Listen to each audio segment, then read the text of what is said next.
Rangsang adalah murid di Padepokan Jejeran. Tidak ada yang mengetahui bahwa Raden Mas Rangsang adalah putra dari Prabu Hanyakrawati atau Raja Mataram Islam. Suatu hari terdengar kabar bahwa Prabu Hanyakrawati itu meninggal dunia sehingga Raden Mas Rangsang itu langsung dipanggil ke kerajaan. Semasa hidup, Hanyakrawati sempat berpesan agar tahta Mataram itu diserahkan kepada Raden Mas Rangsang. Namun, karena suatu janji, maka tahta harus diserahkan kepada putra Prabu Hanyakrawati yang lainnya, yaitu Raden Mas Wuryah.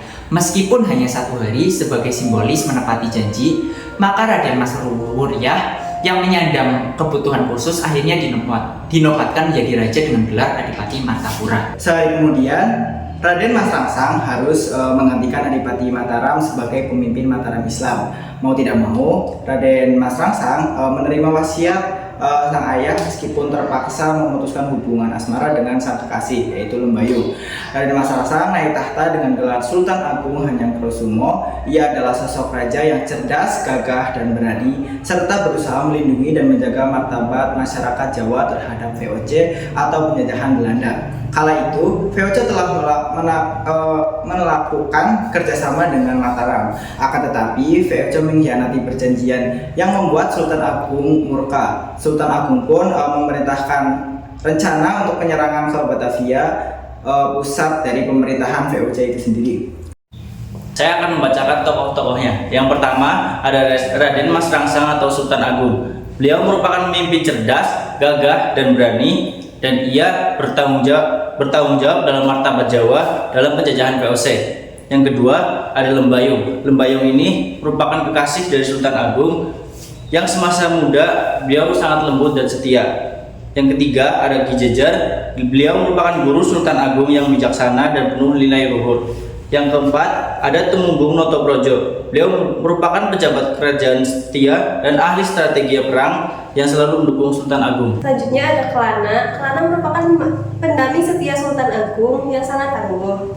Ia berperan penting dalam melawan perjuangan melawan VOC.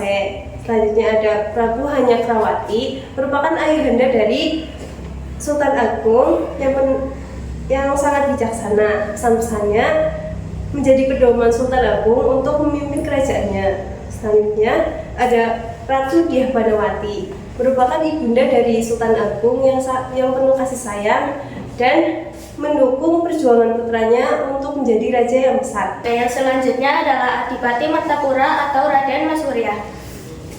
Raden Mas Wuryah adalah saudara Sultan Agung yang berkebutuhan khusus dan menjadi raja simbolis selama 1 hari sesuai janji sang ayah mereka.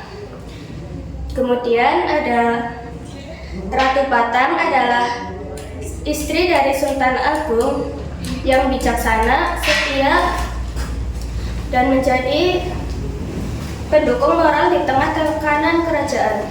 Dan yang terakhir adalah Jan Pieterszoon Koen, adalah gubernur VOC yang licik dan menjadi musuh utama Sultan Agung dalam mempertahankan kedaulatan Mataram. Ada beberapa pesan moral yang dapat kita ambil dari film ini. Yang pertama adalah bahwa Sultan Agung mengajarkan bahwa menjadi seorang pemimpin berarti harus mementingkan kepentingan banyak orang di atas kepentingan pribadi.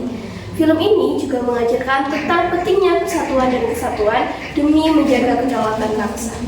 Perjalanan cinta dari Sultan Agung juga tak luput dari pesan yang dapat kita ambil, bahwa cinta sejati adalah tentang pengorbanan dan keikhlasan. Oke, selanjutnya adalah belajar dari sejarah untuk menjaga kedaulatan. Dan yang terakhir, pesan moral yang dapat diambil yaitu budaya dan tradisi yang harus tetap dijaga dalam menghadapi pengaruh budaya asing.